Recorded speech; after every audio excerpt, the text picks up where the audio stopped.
কেউ যদি এসে বলেন যে স্যার সব ঠিক আছে আপনি সই করে দেন, আমি সই করি না। আর যেখানে যেখানে সরাসরি দুর্নীতির যারা সঙ্গে সম্পৃক্ত তাদের ব্যাপারেও কি পদক্ষেপ নেওয়া যায় সেগুলো আমরা দেখে দেখে করব।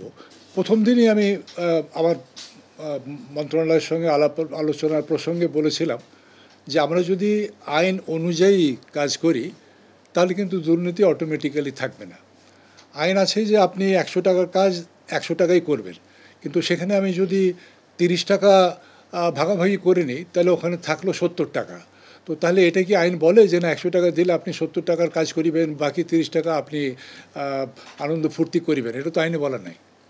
তো সেই জন্য একেবারে বুনিয়াদি it's for me as well যে আমরা আইনের মধ্যে থেকে যদি কাজ করি তাহলে দুর্নীতির একটা বাধা আসবে, বড় বাধা আসবে, এবং দুর্নীতি থেকে মানে আইন থেকে বিচ্যুত হলেই এটা প্রশ্নবিদ্ধ হবে।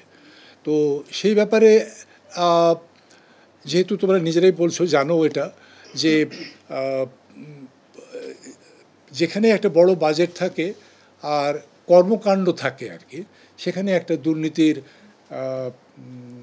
একটা সুযোগ তৈরি হয়ে যায় বা একটা পথ খুলে যায় আর কি। সেই জায়গাগুলো আমাদের বন্ধ করা খুব জরুরি প্রয়োজন, যে লুফহোলগুলো দেখে। আর যেখানে যেখানে সরাসরি দুর্নীতির যারা সঙ্গে সম্পৃক্ত তাদের ব্যাপারেও কি পদক্ষেপ নেওয়া যায় সেগুলো আমরা দেখে দেখে করব। তখন এই সরকারের বয়স তো বা এই ছাত্র জনতা এবং সেনার যে আন্দোলন, তার বয়স তো মোটে বোধহয় 1 সপ্তাহ হয়নি, 5 দিন 6 দিন হচ্ছে। তো আমাদের সামনে টাস্ক অনেক বড়। এতদিনের জঞ্জাল জমে আছে, একদিন 2 দিনে হবে না। তোমরা সহযোগী থাকলে ইনশাল্লাহ এগুলো ধাপে ধাপে দূর হবে। তোমরা এসে পয়েন্ট আউট করে দেবে যে এখানে কোনো পদক্ষেপ নেওয়া হয় না, এখানে এই পদক্ষেপটা সঠিক হচ্ছে না বলে আমাদের বিবেচনা, আমরা পুনর্বিবেচনা করব। তো প্রত্যেক জায়গাতেই পদক্ষেপ নেওয়া হবে। এবং প্রশ্নটা আমি ইনফ্যাক্ট এ ব্যাপারে যথাযথ খোঁজ খবর নেওয়া হচ্ছে, অর্থাৎ যে কোন কাজের বাজেট কত দূর অগ্রসর হয়েছে, ফিল্ডে কতটুকু কাজ হয়েছে।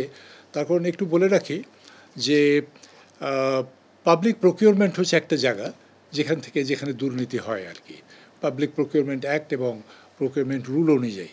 তো তুমি তো জানো আমি পেশাজীবী আইনজীবী হিসাবে আছি, এবং একটু খোঁজ নিয়ে দেখবে যে আমার এরিয়া অফ প্র্যাকটিস হচ্ছে, আমি পাবলিক প্রকিউরমেন্ট নিয়ে বহু অন্য কি জন্য যে মামলা মোকদ্দমা করেছি, যেখানেই আমরা পেয়েছি যে ব্যত্যয় হচ্ছে তখনই আমরা হাইকোর্টে দৌড়ে এসেছি, রিলিফও পেয়েছি। সিপিটিউয়ে গেছি, সেখানে অনেক সময় রিলিফ পেয়েছি, অনেক সময় পায় নাই, তখন আমরা আবার হাইকোর্টে এসে রিলিফ পেয়েছি।